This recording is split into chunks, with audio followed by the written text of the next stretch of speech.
ওই সালমান রাদিয়াল্লাহু বলেন, ওগো নবীজি, হুরদের তুলনায় দুনিয়ার নারীদের দাম বেশি থাকবে কেন?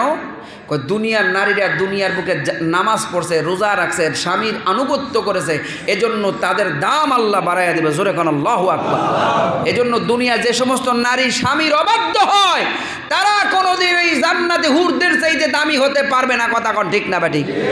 এজন্য তোমাদের উচিত স্বামীর সেবা খেদমত করে, স্বামীর কথা অনুগত্য করে জান্নাতে হুরদের চাইতে তোমাদের মূল্য বৃদ্ধি করা। কথা কন ঠিক না বেটি?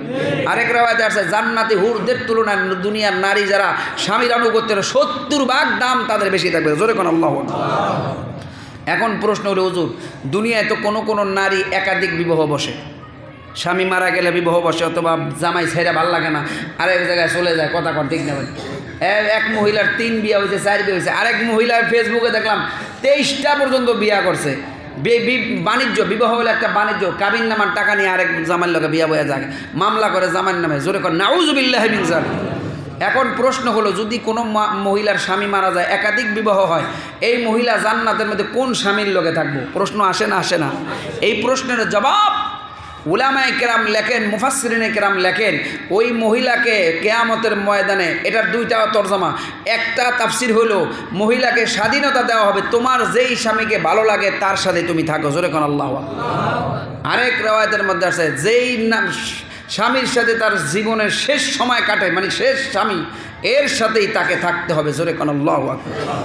মেরে ভাই আর দোস্ত বুজুর্গ, জান্নাতের মধ্যে কোনো মানুষ বৃদ্ধ হবে না, কোনো মানুষ অসুস্থ হবে না, কোনো মানুষ মৃত্যুবরণ করবে না, এগুলি কাউকে স্পর্শ করবে না। আর দুনিয়াতে আমাদের রোগ হয়, ব্যারাম হয়, কত ধরনের কত সমস্যা হয়। আল্লাহর নবী বলেন, আর দুনিয়া সিজনুল মুমিন ওয়া জান্নাতুল কাফের। দুনিয়াটা হলো মুমিনের জন্য জেলখানা, কাফের বেঈমান মুশরিক মুনাফিকের জন্য ভালাখানা। এজন্য আমরা দুনিয়ার বুকে থাইকা আল্লাহ রব্বুল আলামিনকে রাজি এবং খুশি করে যদি যাইতে পারি, তাহলেই আমাদের জন্য জান্নাত। কথা কোন ঠিক না বেঠিক? এজন্য ঈমান আমল ঠিক করেন, আল্লাহর জান্নাতের মেহমান হওয়ার জন্য প্রস্তুতি গ্রহণ করেন। আল্লাহ বলে, 2 জিনিসের বিনিময়ে আমি তোমাদের কাছে জান্নাত বিক্রি করতে চাই। 1 নম্বর দেওয়া লাগবে জান, 2 নম্বর দেওয়া লাগবে মাল। আল্লাহ বলতেছেন, ইন্নাল্লাহ আশতারা মিনাল মুমিনিনা আনফুসাহুম ওয়া আমওয়ালাহুম বিআন্না লাহুমুল জান্নাহ।